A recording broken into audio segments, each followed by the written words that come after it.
The holiday season is upon us. But if Americans were hoping for a Thanksgiving feast or a Christmas tree laden with presents, no luck. A supply chain crisis is this year's Grinch, bringing mass shortages, delivery delays, and record-breaking inflation.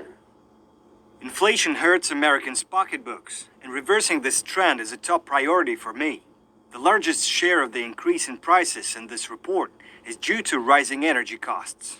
So the president, with the tanking ratings and angry voters, has conveniently found the guilty party, energy. And it's true that prices have soared.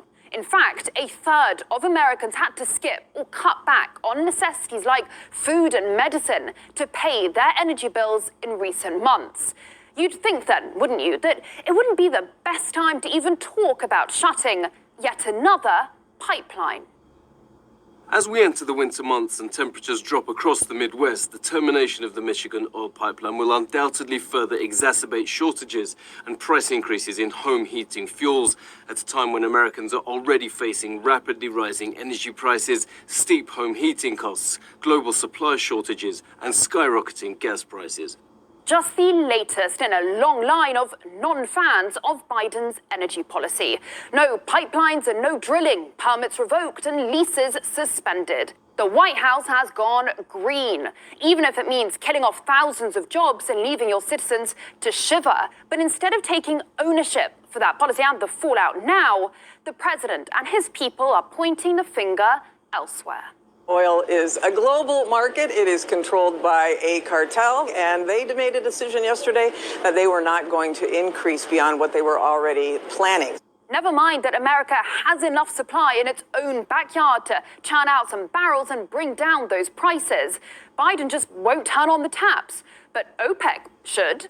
Biden's not to blame for a cold winter. OPEC is. Biden's not responsible for you struggling to pay the bills. OPEC is. Just as well he explained it to us. Otherwise, it's all quite complicated, isn't it? Like the supply chain.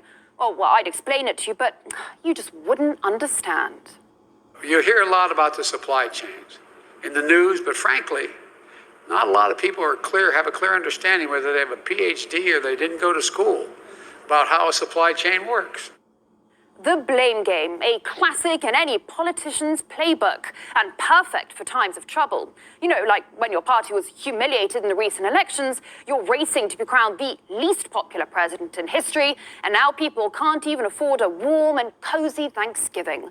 And you're not even a year into your presidency. Already home heating oil is up 59%, and home gas heating is up 28%. And it's going to get worse as the winter comes here. So some are projecting, some economists, that heating costs for homes will increase 100% by the winter. That's a big problem. That's going to cause a big political backlash for Biden. And I don't see what much he can really do about it. You know, he's talking about maybe opening the petroleum reserves. But that's not going to have much effect because the problem is American energy companies, oil and gas companies, are exporting a lot of this commodity. And that's given them, convenient shortages here in the U.S. that allows them to boost their prices in the U.S. So can he stop them from exporting? I doubt that. If he opens the petroleum reserve, they'll just use that and export even more.